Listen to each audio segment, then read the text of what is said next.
everyone, welcome back to another video. So I am making another video about, I guess, Italian men, but this one's going to be a bit of a comparison.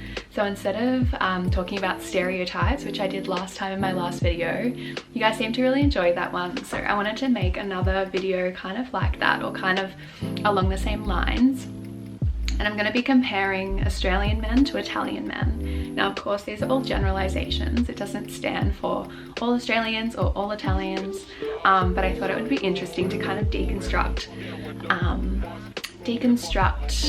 these things, because it's definitely something that I noticed coming from Australia to Italy in terms of how men act, their kind of demeanor, their cultural, you know, habits and things like that, the way they carry themselves, and yeah, everything like that. So I wanted to make a video that kind of deconstructed all of those things and just compared Australian men to Italian men, because I thought that would be quite interesting to some of you watching. So yeah, let's just get straight into the things. I've made a list of 5 different things that I found to be notable differences in the way that the 2 different cultures, 2 different countries act and how they carry themselves. The first thing that I want to talk about is that Italian men seem to be more in touch with their emotions. Now, when I say this, I kind of mean in the sense that they are very good at expressing themselves. They're quite passionate, so it kind of all comes out through their emotions, through their demeanor, through the way they communicate with you. They are very good at vocalizing the way that they're feeling. Because when I compare Italian men to Australian men, I feel like the Australian men that I've known, or that I've, I guess, had interactions with, I don't know if it's because Australian men aren't as good at vocalizing their emotions, but they tend to just not do it as much, I feel, in my opinion. Because from the onset, when I went to Italy, I noticed that men were quite forward. They were quite like confident in what they were feeling, and I guess acting upon how they're feeling. Whereas I feel like the conservative nature of Australia kind of prevents that a little bit, or it just makes, I guess, men vocalizing their emotions not as prevalent, not as commonplace.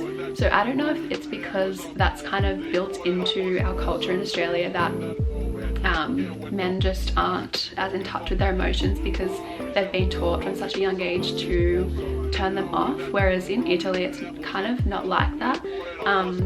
They're, I guess, very in touch with their emotions, and they're very good at vocalizing them to you. And I feel like this is, I guess, more of a nurture thing rather than nature, because like I said before, I feel like in Australia it's really commonplace for men to kind of shut down their emotions, and I guess feel like it's a threat to their masculinity in a way, which will lead me into my second point, that in Italy, sensitivity isn't a threat to Italians' masculinity, and in general I feel as though they feel less insecure about threats for their masculinity through expressing emotions, or through being sensitive, or whatever it is, showing passion for something. It's like, it just is what it is. Whereas in Australia, I feel as though they would probably be picked on a lot more, and they would really try to hide their sensitivity a lot more, trying to hide their emotions and bury them a lot more.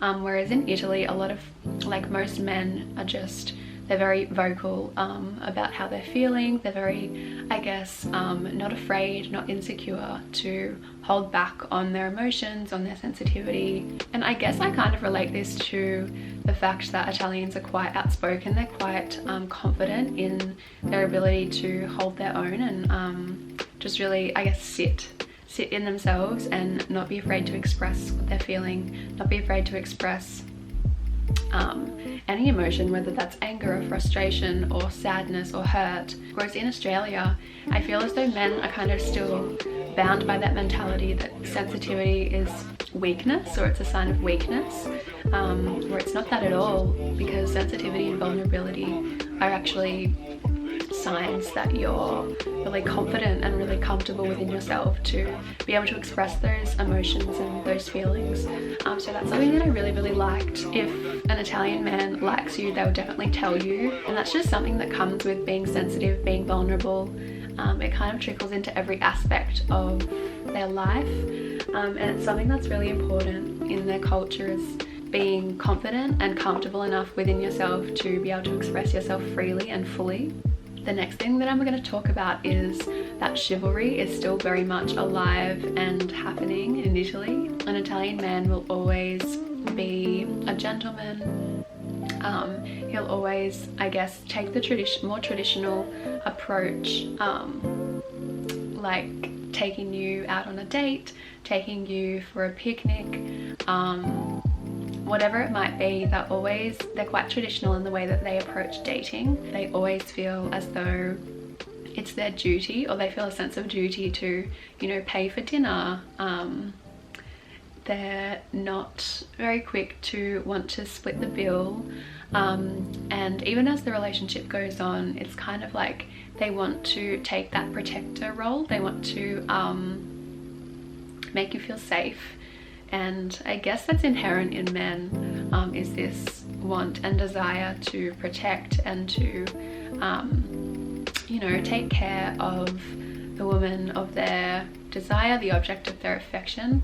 But in Italy, I found this to be more so the case. Compared to in Australia, it's kind of a more laid back, I guess, not downplayed, but the way that we approach dating here in Australia is very much these days dominated by dating apps and I guess casual flings, and of course that's a sweeping generalization. I know not everyone is like that. I mean, I've never had a dating app in my life, but when talking about men in general, I would find that dating apps in Italy are not as commonplace as they are in Australia in the, I guess, dating world, which I found to be quite interesting. And I think this also stems a lot from the fact that their culture is quite traditional, and they do hold a lot of those traditional values, is that they're really social.